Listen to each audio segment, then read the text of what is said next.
الحمدللہ رب العالمین والصلاة والسلام علی رسولہ الکریم الامین بسم اللہ الرحمن الرحیم والضحی واللیل اذا سجا صدق اللہ مولانا العظیم صلی اللہ علی النبی الامی وآلہ واصحابہ وبارک وسلم۔ حضور امام الانبیاء سید الانبیاء صلی اللہ علیہ وسلم، حضور خیر الانام کے چہرہ اقدس روضہ انور کی زیارت کے لیے جانا چاہیے۔ بعض حضرات کا موقف ہے کہ جو روضہ رسول کی زیارت کے لیے نہیں جا سکتے، بعض نے یہ بھی بیان کر دیا کہ روضہ رسول کی زیارت کے لیے جانا حرام ہے، بعض نے کہا کہ اس پہ قرآن و سنت سے کوئی دلیل ہی نہیں ہے، اور جس بنیاد پر کہتے ہیں وہ حدیث پاک کو بیان کرتے ہیں، اور وہ حدیث صحیح ہی ہے، مگر بیان کر کے اس سے اپنی مرضی کا معنی اور مطلب لے لیتے ہیں، اور اس کو علامہ ابن تیمیہ حرانی نے بیان کیا ہے، اور اس کے عقائد کے جو پیروکار ہیں وہ اس پر کاربند ہیں، اور ستم بالے ستم، وہ کہتے ہیں یہ خیال ہی باطل ہے کہ اس نظریے کے ساتھ آپ جائیں کہ میں روضہ رسول پر حاضری کے لیے جا رہا ہوں۔ اور حدیث کون سی پیش کرتے ہیں کہ نبی علیہ الصلوۃ والسلام نے فرمایا 3 مسجدوں کے علاوہ کجاوے نہ کسے جائیں، میری مسجد، مسجد حرام اور مسجد اقصی۔ اس میں کوئی شک نہیں، ان 3 مسجدوں کے لیے نیت کر کے سفر کرنا باعث برکت ہے، موجب رحمت ہے، باعث عبادت ہے۔ مگر مسجد نبوی جب حضور نے فرمایا میری مسجد، تو اگر کسی کے عقل اور دماغ میں یہ بات اس کے سمجھ میں بڑھ جائے تو اس کو یہ بات سمجھ میں آ جانی چاہیے کہ مسجد نبوی اس وقت ہی مسجد بنی جب نبی علیہ السلام آئے۔ حضور علیہ الصلوۃ والسلام نے جس مسجد کو بنایا اس مسجد میں جانا تو باعث ثواب بھی ہے، باعث برکت بھی ہے، باعث عبادت بھی ہے، اور جس کے تصدق سے، جس کے قدموں کی برکت سے، جس کے آنے کی برکت سے، جس وجود کے تشریف لانے کی برکت سے مسجد کو درجہ مسجد ملا ہے، اس کے روضے کی زیارت کے لیے جانا حرام ٹھہر گیا۔ یہ عجب ایک مسلمانی ہے، اور عجب یہ ایک نظریہ ہے، اور جس کو لوگوں کے دماغ میں ڈالا جا رہا ہے یہ ثابت کرنے کے لیے اس کے پیچھے کیا ہے؟ صرف اور صرف یہ کہ نبی علیہ الصلوۃ والسلام ہم جیسے تھے۔ بس نبی کریم صلی اللہ علیہ وسلم کے روضہ اقدس کی زیارت، حضور کی قبر انور کی زیارت کے لیے جانا ایک نہیں کئی احادیث پاک موجود ہیں، کئی احادیث پاک، جس کو علامہ قاضی ایاز علیہ رحمہ نے بھی لکھا ہے اور دیگر محدثین نے لکھا ہے۔ امام الانبیاء صلی اللہ علیہ وسلم نے فرمایا جس نے میری قبر کی زیارت کی اس کے لیے میری شفاعت واجب ہو گئی۔ اس کو امام بہقی نے نقل کیا ہے، کتاب الشفاء میں قاضی ایاز نے نقل کیا ہے کہ نبی علیہ السلام نے فرمایا کہ جس نے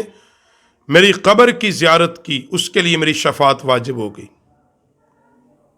اور پھر آقا علیہ الصلوۃ والسلام نے دوسرے مقام پر فرمایا جس نے میری قبر انور کی زیارت کی اس کے لیے میری شفاعت حلال ہو گئی۔ یہ باتیں حضور کے روضے کی زیارت کے لیے ہے نا، کہ جس نے میری قبر کی زیارت کی، جس نے میرے روضے کی زیارت کی اس کے لیے میری شفاعت واجب ہو گئی، میری شفاعت حلال ہو گئی۔ اور ان تمام محدثین کے جو راوی، احادیثوں کے راوی ہیں، وہ باطل نہیں ہیں، وہ سچے ہیں، وہ جھوٹے اور بددیانت نہیں ہیں۔ جس طرح آقا کریم صلی اللہ علیہ وسلم نے فرمایا جو شخص زیارت کے لیے میرے پاس آیا، میری زیارت کے لیے میرے پاس آیا، اس کو اس عمل میں زیارت کے سوا کوئی حاجت نہیں تھی،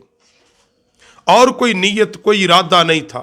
خالصتاً ایک نیت تھی، ایک ارادہ تھا، مصطفیٰ کریم صلی اللہ علیہ وسلم کی زیارت، حضور کے چہرے انور کو دیکھنا، آقا کریم صلی اللہ علیہ وسلم کی تربت اطہر کو دیکھنا۔ اللہ کے نبی علیہ السلام نے فرمایا میرے اوپر حق ہوگا کہ میں قیامت کے دن اس کی شفاعت کروں، بس شرط ہے کہ وہ مومن ہونا چاہیے، وہ صاحب ایمان ہونا چاہیے، نبی علیہ السلام کا کلمہ گو ہونا چاہیے۔ معجم الکبیر کے اندر ہے، طبرانی کے اندر ہے،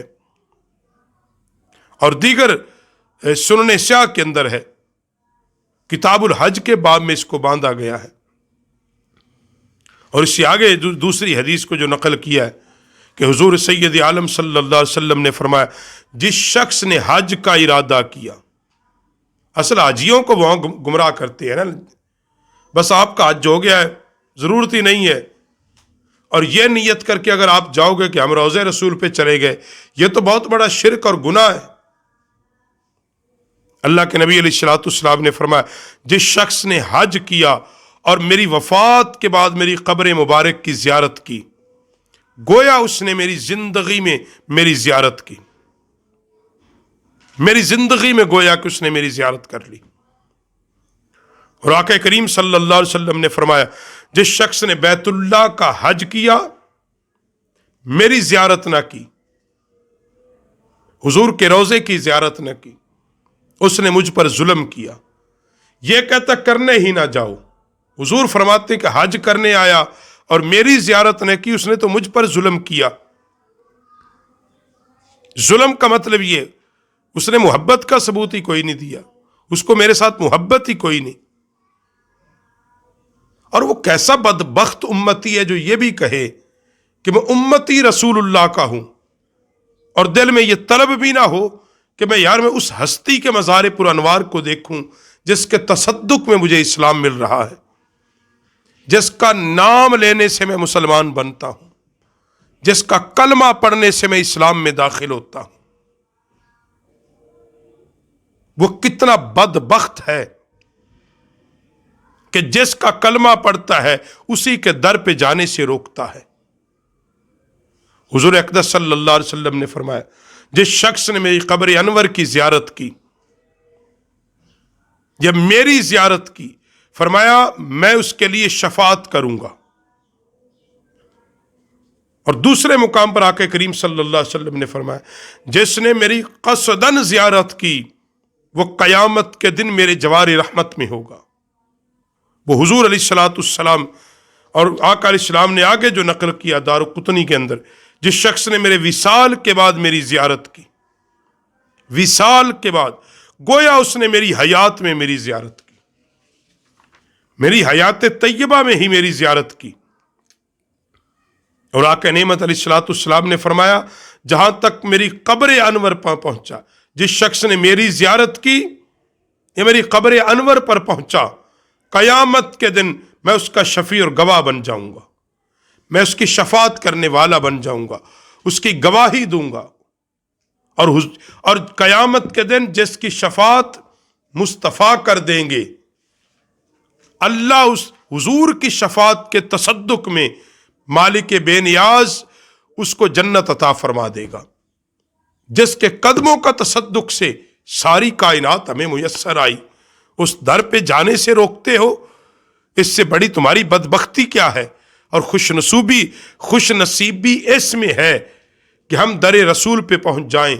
اور رسول پاک صلی اللہ علیہ وسلم کی محبت کو سینے میں لے کر اس در پہ حاضر ہوں، اس نیت و ارادے سے کہ اس عظیم ہستی کے مزار پر انوار کو دیکھنا بھی عبادت ہے۔ کیوں کہ اللہ کی انوار و تجلیات، اللہ کی محبتوں کا مرکز ذات مصطفیٰ ہے۔